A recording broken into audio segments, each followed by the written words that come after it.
What's up guys, welcome back to my channel Boxing News. So pag-uusapan natin ang naging laban ni Jaime Munguia versus John Ryder. So bago ang laban, tignan muna natin ang tale of the tape ni na Jaime Munguia versus John Ryder. So pagdating sa age, mas matanda si Ryder, 35 years old. 27 years old naman si Jaime Munguia. Pagdating sa height, mas matangkad si Munguia, 6 feet.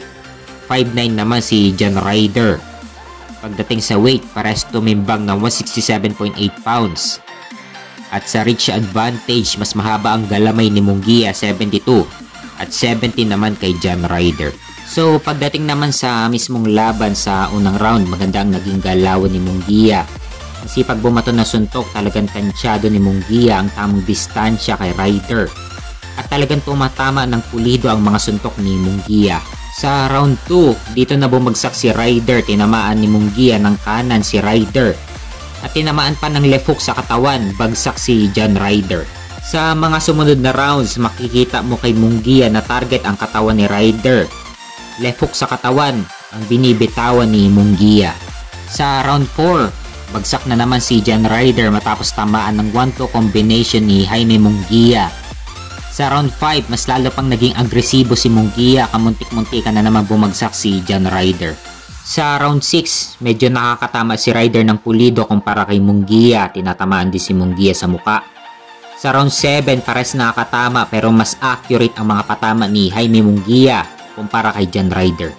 Sa round 8, naging agresibo ulit si Jaime Munguia, pinaulanan na naman si Ryder ng mga suntok.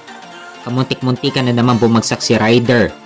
Yumayakap kasi siya kay Munguia, kaya nawawala ang momentum ni Jaime Munguia. Sa round 9, dito na naman bumagsak si John Ryder matapos tamaan ng kanan ni Jaime Munguia. Pagdating sa pangalawang knockdown, tinamaan ni Munguia si Ryder ng left hook sa katawan. Bagsak na naman si Ryder. At pagka-continue ng laban, pinaulanan na ni Jaime Munguia si John Ryder ng mga suntok sa lubid. At dito na hininto ng corner ni John Ryder ang laban.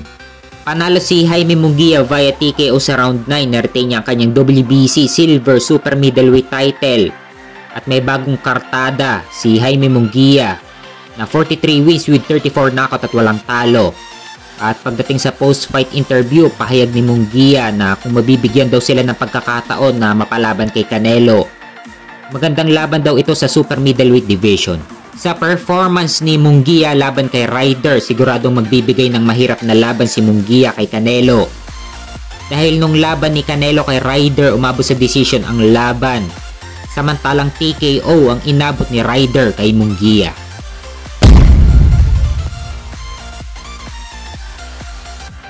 Sa kabilang banda naman, kasada na sa May 12 ang laban ni Vasily Lomachenko versus George Kambosos.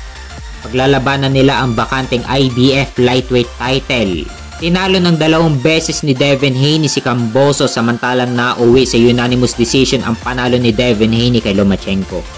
Pero panigurado bakbakan ang mangyayari sa pagitan ng dalawa, pero lalabas na yamado si Lomachenko dito, habang si Kambosos naman ay lalabas na isang heavy underdog.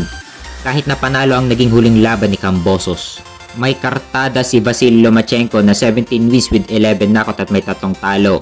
Samantalang si Kambosos naman ay may kartada na 21 wins with 10 knockout at may 2 talo.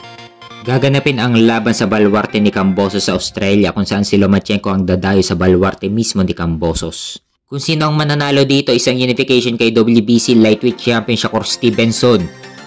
Madali lang maikasa ang laban, lalo na't hawak din ni Bob Arum si Shakur Stevenson. Kaya abangan natin sa May 12 ang laban ni George Kambosos versus Vasily Lomachenko para sa bakanteng IBF lightweight title na isa sa binitawang titulo ni Devin Haney.